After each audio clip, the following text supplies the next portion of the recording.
Hi guys, kakagising ko pa lang from 11. 5 hours of sleep. Kasi galing pang gabi. So, ito. Mukha tayong bruha. Anyways, okay lang yan. Apply sa uniform. Diba? Kakain. Tapos, tulog na naman. Ganito pagka buhay electronics. Electronics kami katrabaho. Medyo ngayon, kain, bahay, trabaho, ganun lang. Oo, ang buho ko, oh my God, mga kamuruhan.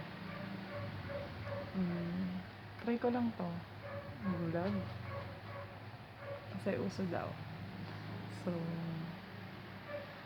bagong gising si ate, ang oily ng mukha, ang eye bag, todo na. And, ayun, okay naman tong araw na to para sa akin. At least, nakapahinga sa trabaho. Wala pa akong 1 month, pero ang sakit ng katawan ko. Sakit ng balikat ko, ng braso ko.